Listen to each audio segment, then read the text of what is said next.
عليكم ورحمة الله وبركاته. أهلا بكم معكم قناة علم الكرة اليوم. تنسوا اللايك والاشتراك وتدعوا لإخواننا في السودان وفي جميع الدول العربية تكون بخير إن شاء الله. ترتيب الدوري الإسباني بعد مباراة ريال بيتيس وريال مايوركا اللي انتهت 3-0.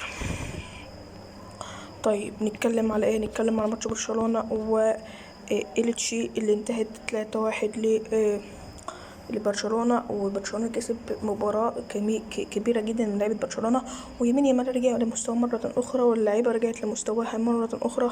فوز مستحق لبرشلونة وكذا يطلع للترتيب بدفعة قوية جدا جدا.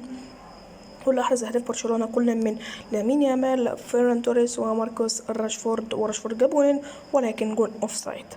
اما عن كانت في مباريات اليوم كانت الافيس كسبت اسبانيول في مفاجأة كبيرة 2-1. الاول من دينيس سواريز، الثاني لوكاس بوي، الاول لاسبانيول روبرتو فرنانديز، وكان في بطاقة حمراء لالافيس لبوي.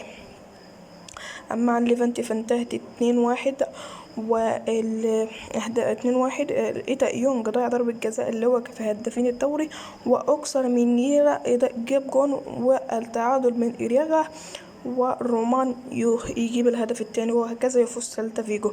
أما عن ريال بيتيس لسه خلصان حالا 3-0 من أقدام أنتوني وعبد الصمد الزلزولي. ترتيب الدوري بعد فوز برشلونة 3-1 على إلتشي الأول بعد انتهاء الجولة الرسمية.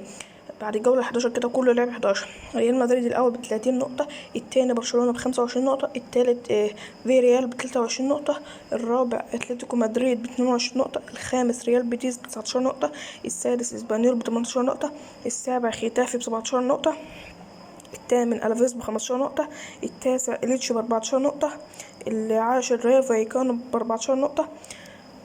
والهدافون الاول كان امبابي ب13 جون زي هالاند، الثاني خوليان الفاريز ب7، ايتا يونج لاعب ليفانتي اللي ضيع ضربة جزاء النهارده كان يبقى 7 لكن بقى عنده 6. فيران توريس بعد ما جاب جون النهارده بقى عنده 5. فينيسيوس جونيور 5 وموريكي 5. تنسوا اللايك والاشتراك كده احنا عرفنا الترتيب، وان شاء الله اشوفكم في الجولة ال12 من الدوري الاسباني.